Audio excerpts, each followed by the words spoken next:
Okay, now we're going to talk about some of the obstacles to communicating emotions, and there's three. One is the societal and cultural customs. The second is fear, and the last is inadequate interpersonal skill. So, society and cultural customs, obviously, we know that if you grew up in the United States, you learn that people frown on emotional expression, especially in the workplace, I would say. But as we've progressed as a nation, I think it's become more acceptable. However, we are tending to allow people to express too many negative emotions, and it's becoming problematic. Oftentimes, when I hear people talking, the only thing that they're talking about is how everything is not going right, the problems, all the frustrations. I don't hear a lot of people saying, there was a bunch of good things that happened to me today. And I think that that's actually kind of problematic. It is true that boys are taught not to cry as they're growing up, and that is also not a good thing that we teach. However, I do think that to a certain extent, we do need to rein in our tears and crying in certain places just because it does make people uncomfortable. But we should not say that women can cry and men can't. That's just not appropriate. It's very outdated, and I don't think it's very helpful. Women tend to be a little bit overly dramatic these days, and I think what we're seeing is, especially on reality shows, is these just crazy women. You're not seeing a lot of crazy loony men, but the women are really starting to get a bad rep that they are really unraveling before our eyes, and that's a little bit disturbing to me. So just be careful that you do understand what societal and cultural customs are, especially if you're traveling abroad and you're not in the United States. It would not be a good idea for you to be in Iran or Iraq and start to chew out a male gas station worker, or to yell at a male restaurateur whose restaurant you're frequenting. Those types of things would have serious repercussions. So just keep those things in mind. And, it's important to know what type of emotional expressions are appropriate in your workplace, and maybe that's a good question to ask, a manager, or ask your coworkers at some point, especially if you're new to a company, because all companies are different. When I worked in advertising, we used to scream and yell, and people would throw things, people would be in tears, and it was just a highly stressful and emotional venue. The education venue that I'm working in now, not at all that way. Very, very reined in terms of what emotions we can express, and that's been somewhat of a learning curve for me because they're so vastly different. But it was important for me to know what the changes were that I needed to make before I started working. The next is we are fearful when we express emotions, because sometimes if we say, hey, I love you, and somebody doesn't say it back, that rejection hurts very bad. Also, we may be fearful that we'll look weak, we'll look like somebody who could be easily taken advantage of, and we may also be fearful that we will lose credibility. Certainly a manager who's screaming and yelling at their employees all the time and not talking to them in a professional manner would lose credibility, and they would use power because people wouldn't believe what they say. They would kind of just think of that person again as emotionally unintelligent and somebody who didn't quite have it all together. And we don't tend to follow people or believe people or want to work hard for people that don't have it all together, whatever that may be in your mind. Of course, that's a very vague term, and it can be interpreted many different ways, but it is true that we like people that do not scream and yell at us and express negative emotions all the time. So you should be fearful of losing credibility if you did express them in the wrong way. But I don't think the fear of losing a relationship would ever be big enough to where you wouldn't try to make positive changes, especially if it was in a marriage or another long-term relationship.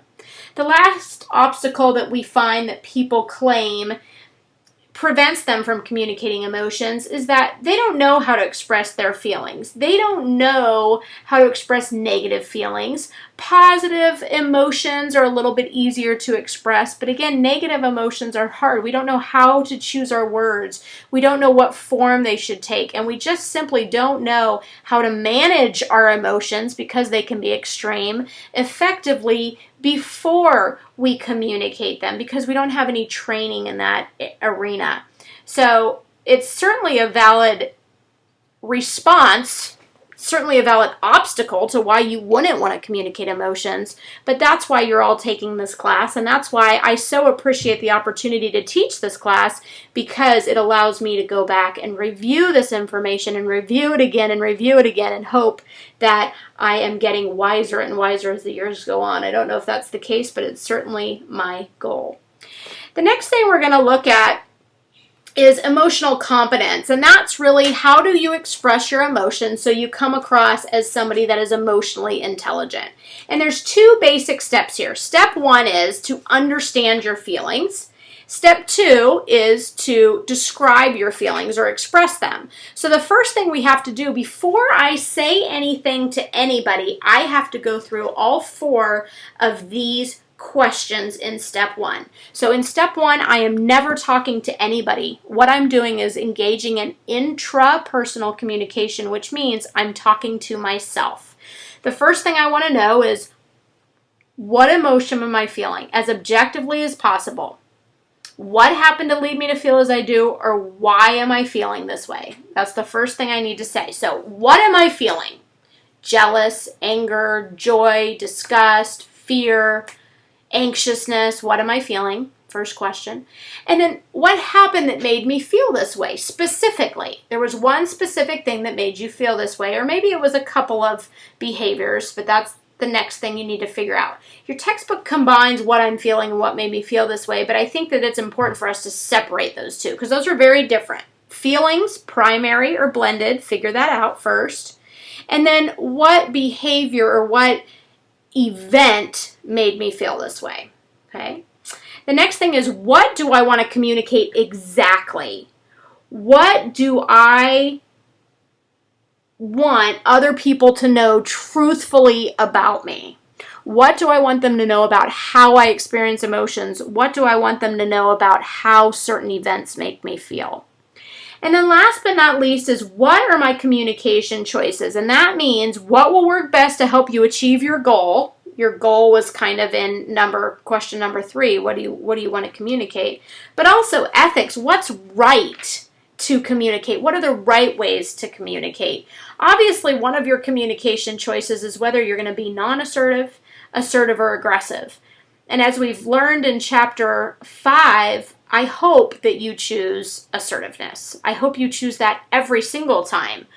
And if you're not going to choose assertiveness and you have to go with aggressiveness, then I hope that you can realize the mistakes that you made and correct them at a later time. So now that you know step 1 and you've understood your feelings, you can move on to step 2, and that is describing your feelings. And actually now you're going to express your emotions. So the first thing you want to do for your receiver is to be very, very specific. So if you say, I feel bad to somebody, that's not very specific at all. That's very vague. Feeling bad isn't a very specific emotion, so what do you feel bad about? Are you sad?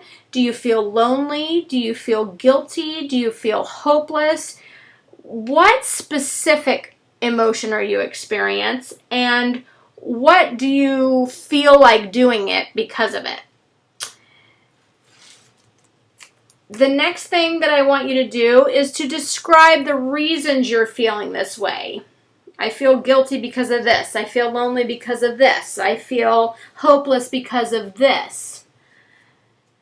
The next thing you want to do is address mixed feelings. And that means if you're feeling angry and hateful, why? If you're feeling guilty and sad, why? Explain to the other person that you're feeling both of these things, not just one thing, because I think when we tell others that we're experiencing mixed emotions, they understand how much harder it is for us to communicate them, because we're not just feeling one thing, we're feeling several different things, and it's hard for us to sort that out. And I think most people can have an appreciation for that when we're experiencing blended emotions, it makes it so much more difficult for us to understand it and process it.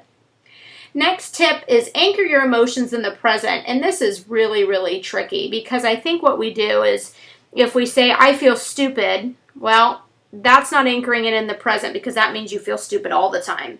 But if you say, I feel so stupid about what I did today, now we can process that a little bit better. We know maybe what to say as a receiver because you're just talking about now. Also, if you're saying to somebody, I feel hopeless about our relationship because of everything that's happened in the past, well, that's not anchoring your emotions in the present either. So what you could say is, I feel hopeless about our relationship today because I've been thinking about how we interact and I'm just not sure if it's effective or not. So that's about how we interact now and anchoring it in the present. Hard thing to do. It's one of the hardest things for me to do, but hopefully you can remember that it's right now that you're talking about. Make sure you take responsibility for your feelings, and that means you don't say, you make me angry. You say, I feel angry because you did this. It's okay to describe their behavior, but what you want to own is your feelings. You don't want to own their behavior because that's what they did, but what you want to own is that you say, my feelings are my feelings, and you use an I message, and that I message helps you to say, these are my feelings, they're not yours, but this is the behavior that I'm responding to. Next is ask for what you want. And that means, what do you want them to do? Do you want them to leave you alone for a little bit of time so you can think about it? Do you want them to just listen and not give you advice? Do you want some advice? Be very clear so that the receiver knows what you're looking for.